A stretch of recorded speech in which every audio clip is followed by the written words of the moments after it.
Terima kasih atas kesempatan yang diberikan kepada saya.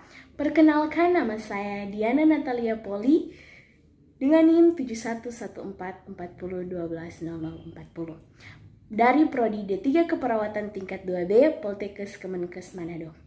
Pada saat ini, saya akan membawakan edukasi mengenai HIV/AIDS untuk memenuhi tugas praktek mata kuliah keperawatan maternitas. Tentunya kita semua sudah tidak asing lagi dengan kata HIV/AIDS. Nah, untuk itu pada saat ini saya akan menjelaskan kembali apa itu HIV/AIDS. Apa sih HIV/AIDS? HIV atau Human Immunodeficiency Virus, human yang artinya manusia, dan immunodeficiency penurunan kekebalan, virus yang artinya virus. HIV adalah virus yang menyerang sel darah putih di dalam tubuh atau limfosit yang mengakibatkan turunnya kekebalan tubuh manusia. Sedangkan AIDS atau Acquired Immunodeficiency Syndrome, acquired yang artinya didapat, imun kekebalan tubuh, dan defisiensi penurunan atau berkurang. Sindrom artinya kumpulan gejala penyakit. Jadi kesimpulan AIDS adalah kumpulan gejala yang menyerang tubuh kita. AIDS juga merupakan tahap akhir dari infeksi HIV yang disertai dengan gejala lain. Dan selanjutnya, HIV hanya bisa hidup di dalam cairan tubuh manusia, yaitu pada yang pertama di dalam darah, yang kedua cairan vagina, dan yang ketiga cairan sperma, yang keempat air susu ibu.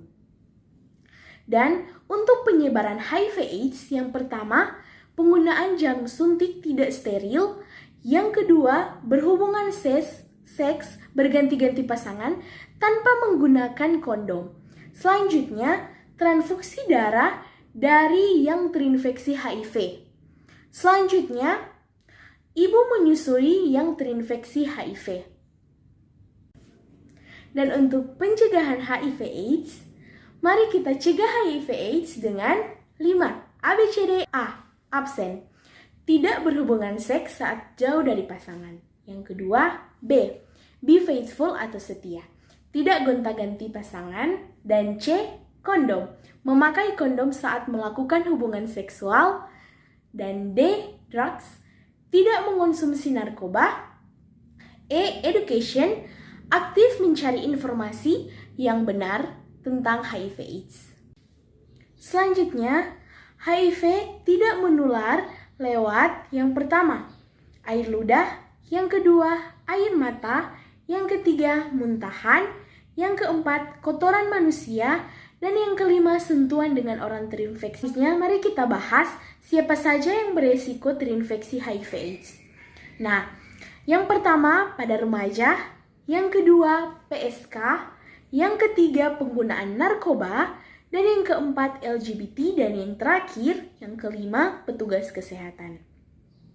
Dan bagaimana cara kita mengetahui virus HIV/AIDS setelah menyerang kita? Jadi, dari 3 bulan atau 6 bulan setelah masuknya virus HIV, belum tentu virus itu bisa ditemukan dalam tubuh karena ia tersembunyi atau dalam masa jendela. Dan setelah memasuki 6 bulan, biasanya virus mulai ditemukan dilihat kalau orang itu menjalani tes darah. Ia masih bisa hidup normal dan melakukan semua kegiatan seperti biasa selama 10 tahun. Mari kita bahas tentang gejala-gejala HIV/AIDS. Yang pertama, mari kita bahas tentang gejala-gejala utama HIV/AIDS. Yang pertama yaitu demam berkepanjangan. Yang kedua, diare kronis lebih dari 1 bulan berulang maupun terus-menerus.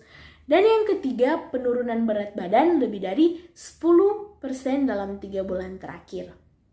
Dan pada saat ini mari kita bahas tentang gejala minor dari HIV/AIDS. Yang pertama, batuk kronis selama lebih dari 1 bulan. Yang kedua, infeksi pada mulut dan tenggorokan disebabkan oleh jamur Candida albicans. Yang ketiga, pembekakan kelenjar getah bening yang menetap di seluruh tubuh. Dan yang keempat, yang terakhir, bercak-bercak gatal di seluruh tubuh. Tanya, Bertanya-tanya, mengapa sih kita penting mempelajari HIV/AIDS? Jadi, agar supaya kita bisa melindungi diri kita sendiri dari penyebaran HIV/AIDS, dan jika kita sudah terinfeksi, kita bisa mencegah penularan kepada orang-orang yang kita kasihi. Contohnya keluarga kita, teman-teman kita, bahkan siapapun yang mengenal kita. Jadi, sangat penting bagi kita untuk mempelajari apa sih itu HIV/AIDS, tanda dan gejala HIV/AIDS, cara pencegahannya, dan cara penularannya. Sekian edukasi tentang HIV/AIDS. Terima kasih dan salam sehat.